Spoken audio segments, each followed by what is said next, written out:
Hi there, welcome back to the News for Kids with me, Harry. It is Sunday the 22nd of August 2021. Happy birthday to my mum, who earlier this week on Friday turned... Actually, I can't tell you her age, but thank you mum for everything you've done, and happy birthday.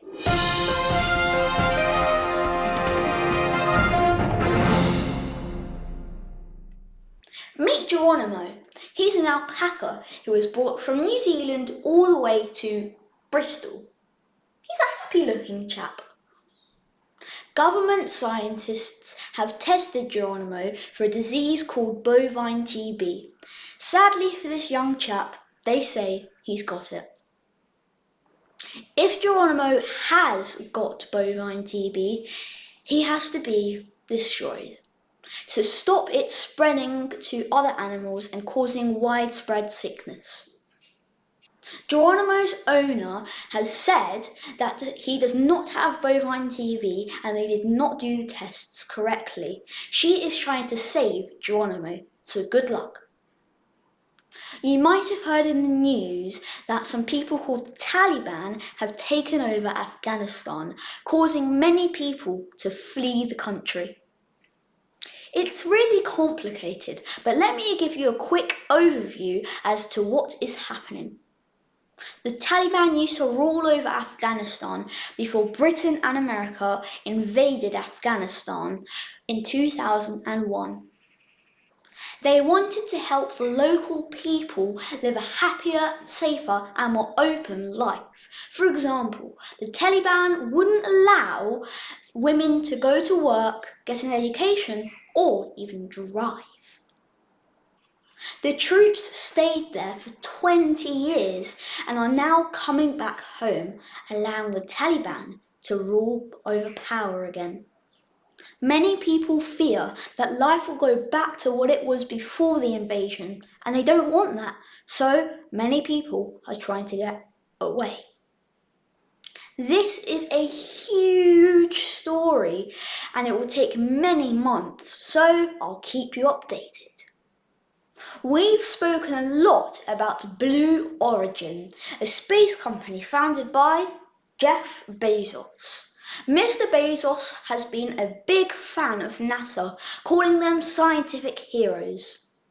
He wants to work with them on big space projects, such as landing on the moon. Well, he's not so happy with them now. NASA have awarded a contract worth billions of dollars to land a man on the moon to Jeff Bezos' nemesis, our old friend Elon Musk's SpaceX. Now Mr. Bezos is suing NASA, saying, "It's not fair." Talking of Elon Musk, he says that he will probably launch a range of Tesla bots next year. Tesla bots are human-like robots that will do boring, dangerous and repetitive chores around the house, such as hoovering, ironing and picking up the dirty clothes, or my dirty clothes, from the floor. He says they won't be super expensive. But the only problem is, there is no evidence that shows that he's actually built one yet. Dad, can we get a Tesla bot next year? Yeah, sure. Yes! If you're a famous chain of chicken restaurants, such as Nando's or KFC, the main thing you're probably going to need is chicken. But what if you don't have any chicken? Well, that's what's happening now. Nando's and KFC have both run out of chicken, so they've had to take off a lot of things off of their menu. I love chocolate. Do you like chocolate? Well, if you do, you better go to the shops quickly and buy some, because just like the shortage of chicken, there is now a shortage of the cocoa plant. Last week we talked about the climate change and global warming and the environment. And one of those impacts is there's a shortage of bees, wasps and butterflies. These insects all pollinate cocoa plants. And we use cocoa plants to make chocolate.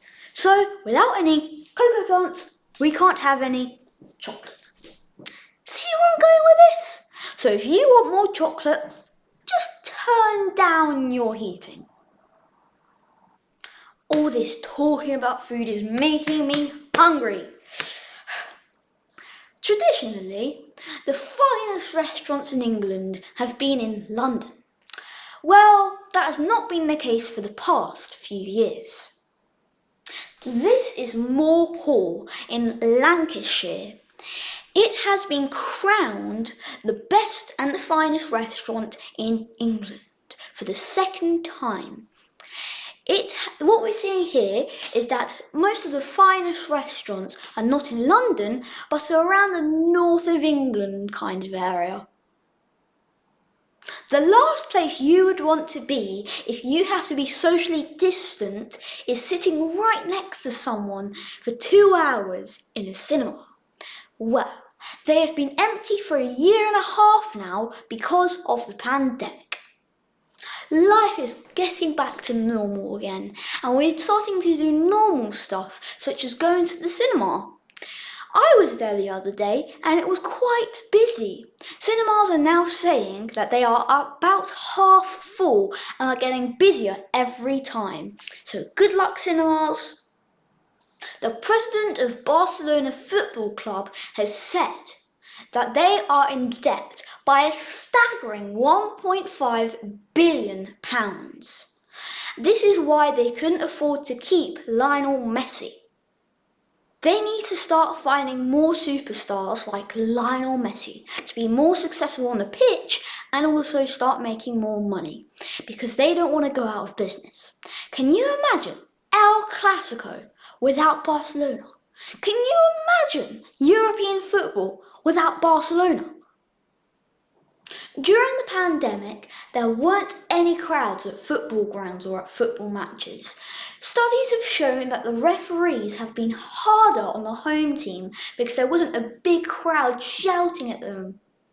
The chance of a home team player getting a yellow card increased by 26% compared with when the spectators were there. Yesterday, Liverpool continued the winning start to the Premier League by beating Burnley 2-0. Manchester City thrashed Norwich 5-0 and Jack Grealish got his very first goal for Manchester City. Manchester United didn't continue their blistering start to the Premier League when they drew 1-1 with Southampton. Harry Kane came off the bench for Spurs when they beat Wolves 1-0. Romelu Lukaku took just 15 minutes to score his first goal after returning to Chelsea when they beat Arsenal 2-0.